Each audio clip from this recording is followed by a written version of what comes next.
গৌতম বুদ্ধের ভালো নাম কি ছিল? প্রথম নাম? আমি বলবো। দাঁড়া, তুই বল গৌতম বুদ্ধের প্রথম নাম কি ছিল? তুই বল। সিদ্ধার্থ। ঠিক আছে। গৌতম বুদ্ধ কোথায় জন্মগ্রহণ করেছিল? তুই বল।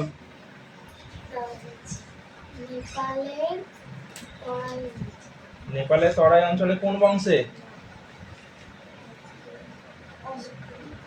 বল, তুই বল। কোন বংশে জন্মগ্রহণ করেছিল? ওইসব করার কি দরকার, তুই এমনি কোন শাক্য বংশে, কপিলাবস্তুর শাক্য বংশে জন্মগ্রহণ করেছিল। বল ধর্মচক্র প্রবর্তন বলতে কি বোঝো? আমি বলবো। তুই বল ধর্মচক্র প্রবর্তন। হ্যাঁ বল। আমি পারবো না।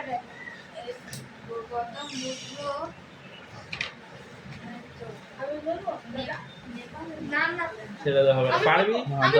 তুই বল। পিপল গাছের নিচে গৌতম বুদ্ধ বসে মানে সেটাকে কি বলে এরকম করে বসে যোগাসন বসে মানে বসে তপস্যা করছিলেন, তখন পাঁচটা সন্ন্যাসী এসে বসে তার গৌতম বুদ্ধকে দুঃখের কথা বলেছিলেন।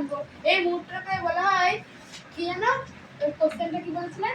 ধর্মচক্র। এই মুহূর্তটাকে বলা হয়। ভালো হয়নি। অষ্টাঙ্গিক মার্গ বলতে কি বোঝো? তুই বল। তুই পারবি? ওদিকে ক্যামেরাটা কর। বল অষ্টাঙ্গিক মার্গ বলতে কি বোঝো?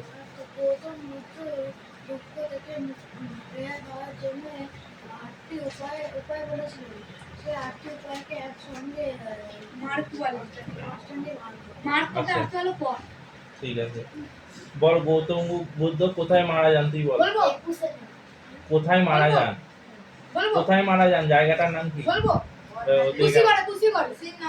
হ্যাঁ, কুশীনগরে।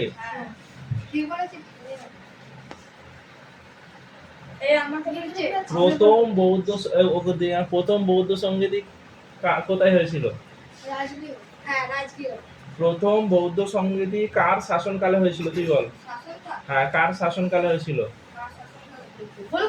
হ্যাঁ হ্যাঁ, দাঁড়া।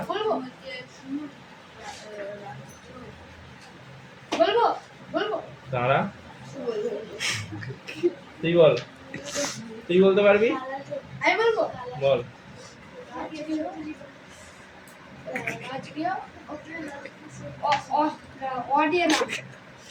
কি? অজাতশত্রু। আচ্ছা তুই বল বৌদ্ধ ধর্মের ধর্মগ্রন্থের নাম কি? তুই বল। বৌদ্ধ ধর্মের ত্রিপিটকের কতগুলি ভাগ আছে? কি কি?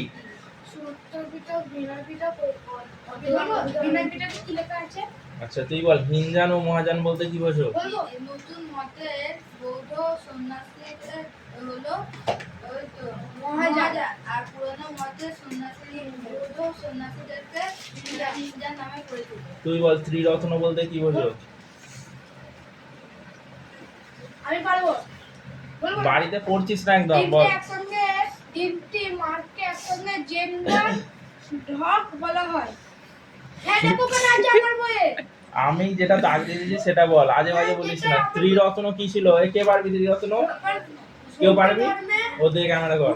বল। প্রধান ব্যক্তি ছিল গৌতম সত্য জ্ঞান ও সত্য আচারকে একসঙ্গে বলা হতো ব্যাস। ওইটাও তো লিখছি না,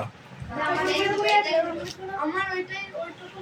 সূত্র পিটকে কি লেখা ছিল? কে পারবি? ওদের ক্যামেরা কর। সূত্র পিটক না ওরা আগে বললেন চোখা। বল। সূত্র পিটকে গুরুর প্রধান শিক্ষকের লেখা ছিল। প্রধান কি গুরু? হাসছিস কি? নিজে কত পেরেছি? বিনয় পিটকে কি লেখা ছিল? আচার অনুষ্ঠান।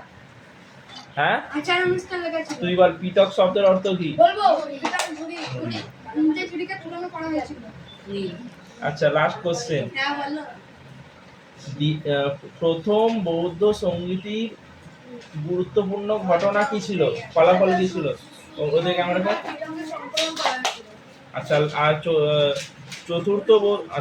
তৃতীয় বৌদ্ধ সঙ্গীত কার আমলে হয়েছিল? হ্যাঁ, মানে কোন রাজার আমলে? ওদের ক্যামেরা। অশোক। তার সভাপতি কে ছিল তৃতীয় বৌদ্ধ সঙ্গীতের? হ্যাঁ, মোগলি। দ্বিতীয় বৌদ্ধ সংগীতি কার শাসনকালে হয়েছিল? কালাশোক। সভাপতি কে ছিল? সভাপতি যশ। জস ছিল। ডাটাকে ওটা একটু দিকে তো। ভোজন দেবদাস হয়ে বসে আছে।